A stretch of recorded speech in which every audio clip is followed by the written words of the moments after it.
Perkenalkan, nama saya Maria Wiwin Mardianti.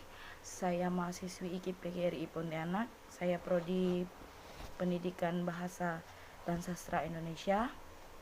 Di sini saya akan mengapresiasikan salah satu karya sastra anak, yaitu dongeng. Nah, di mana dongeng itu saya mengambil contoh burung dan ikan. Baik, sebelumnya saya akan menjelaskan pengertian dongeng.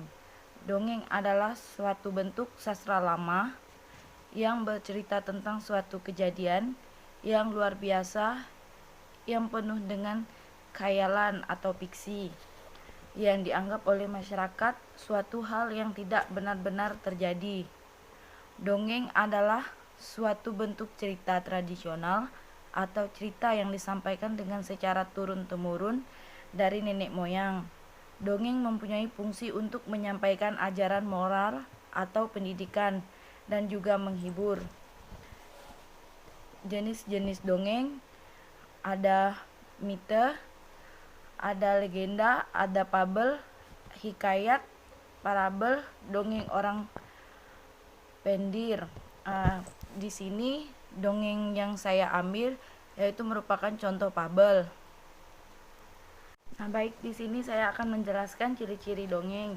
Yang pertama, menggunakan alur sederhana. Yang kedua, cerita singkat dan bergerak cepat. Yang ketiga, karakter tokoh tidak diuraikan secara rinci.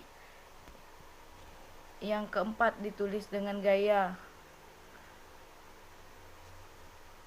perceritaan secara lisan. Yang kelima, terkadang pesan atau tema dituliskan dalam cerita.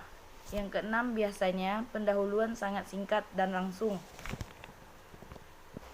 Di sini saya akan menampilkan dongeng yang berjudul Ikan dan Burung. Pada suatu hari, terlihat seekor ikan sedang bersantai di kolam. Dia memandangi biji-bijian yang menggelayut di atas dahan pohon. Biji-bijian itu terlihat sangat lezat. Kelihatannya biji-bijian itu sangat enak. Aku ingin memakannya.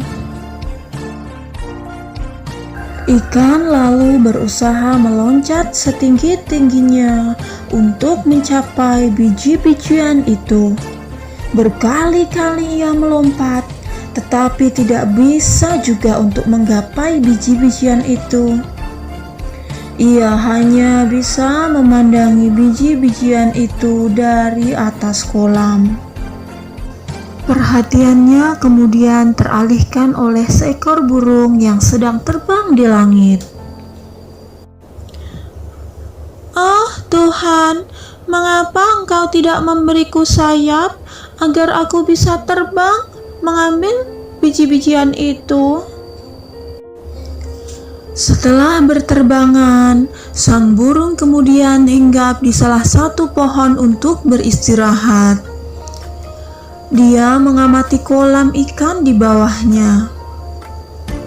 Kemudian ia melihat cacing-cacing yang banyak di dasar kolam. "Andaikan aku punya sirip dan ekor, pasti aku bisa mengambil cacing-cacing itu." Burung kemudian berusaha menyelam ke dalam air untuk mengambil cacing-cacing di dasar kolam. Tetapi ia gagal karena ia tidak bisa berenang dan tidak bisa bernafas di dalam air. Hei, burung, apakah kamu menginginkan cacing-cacing itu? Aku bisa mengambilkannya untukmu. "Benarkah ikan? Kamu baik sekali mau menolongku." Tentu saja, tapi ada syaratnya. Kamu harus mengambilkan biji-bijian di atas pohon itu untukku. Bagaimana? "Wow, idemu sangat bagus, ikan. Baiklah, aku ambilkan biji-bijian itu ya. Tapi kamu harus ambilkan aku cacing-cacing itu.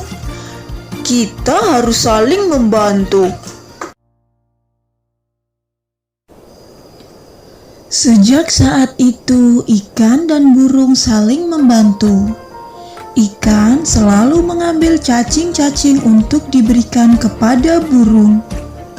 Sedangkan burung selalu mengambilkan biji-bijian untuk diberikan kepada ikan. Mereka hidup bersahabat dan rukun selamanya.